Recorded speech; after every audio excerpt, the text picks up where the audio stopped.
안녕하세요. 작년 연말이었죠. 한 시상식에서 있었던 작은 선택 하나가 정말 생각지도 못한 큰 파장을 불러왔습니다. 바로 레고 꽃다발 논란인데요.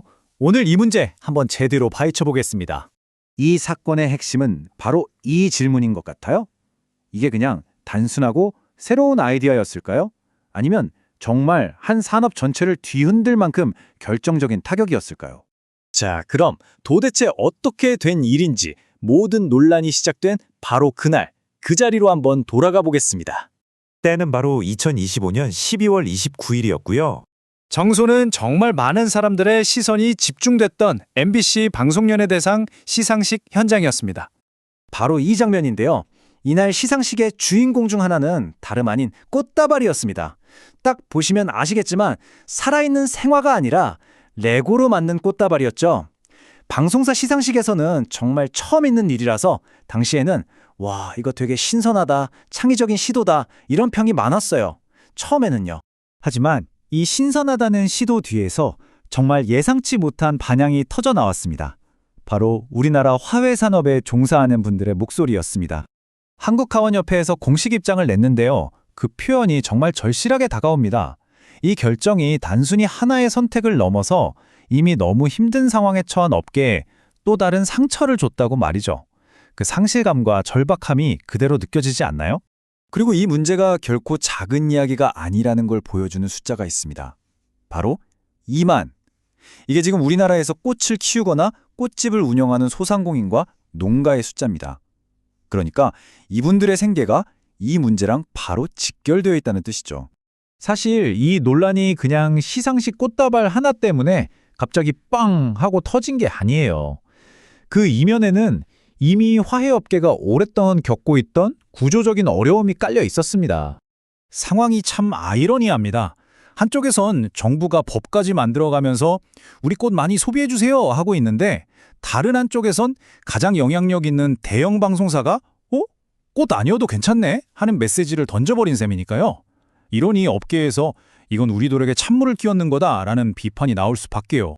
자, 이 소식이 알려지자 대중의 의견은 정말 여러 갈래로 나뉘기 시작했습니다. 온라인을 중심으로 아주 뜨거운 토론이 벌어졌죠. 보시는 것처럼 반응이 정말 다양했어요. 신선하다. 오히려 장난감 꽃다발은 집에 가져갈 수 있어서 더 좋다는 긍정적인 반응도 있었고요. 반면에 화훼업계가 이렇게 힘든 줄은 미처 몰랐다는 의견도 정말 많았죠. 또 이건 그냥 뭘 살지 선택하는 사람의 자유 문제 아니냐는 시각도 있었고요. 이런 온라인상의 여러 논쟁 속에서 현장의 목소리는 더욱 절실했습니다. 한 꽃집 사장님이 SNS에 이런 심경을 토로하셨어요. 방송이 나간 이후에 1년 중 최대 대목인 졸업 시즌인데 글쎄 생화가 아니라 장난감 꽃다발을 문의하는 전화가 오기 시작했다는 겁니다. 가뜩이나 꽃값이며 인건비며 다 올라서 힘든데 이런 현상 때문에 더욱 속상하다고 말이죠. 자, 그럼 이 사건이 우리에게 시사하는 바는 뭘까요? 왜 방송사의 이 작은 선택 하나가 이렇게 큰 사회적인 논의로까지 번지게 된 걸까요? 핵심은 크게 세 가지로 볼 수 있습니다. 첫째, 화훼 업계는 이미 코로나19 이후에 계속된 불황으로 정말 큰 어려움을 겪고 있었다는 점. 둘째, 이 사건은 미디어, 특히 거대 방송사의 선택이 관련 산업에 얼마나 어마어마한 파급력을 갖는지 명확하게 보여줬습니다. 그리고 마지막으로 친환경이나 재활용 같은 새로운 가치, 물론 중요하죠. 하지만 그와 동시에 우리 국내 산업 생태계와 종사자들의 생계를 지키는 것 또한 우리가 함께 고민해야 할 정말 중요한 가치라는 점입니다. 다시 한번 사건의 흐름을 정리해 볼까요? 작년 12월 29일 MBC가 레고 꽃다발을 사용했고 최근에 화원협회가 여기에 대한 공식 입장을 발표했고요. 그리고 지금까지도 대중의 의견이 나뉘면서 이 논란은 계속되고 있는 상황입니다.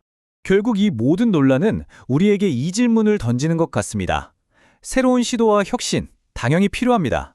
하지만 그로 인해 발생하는 사회적 책임의 무게는 과연 어디까지일까요? 혁신과 책임, 그 사이의 균형점은 과연 어디일까요? 여러분도 한 번쯤 생각해 볼 문제가 아닐까 싶습니다.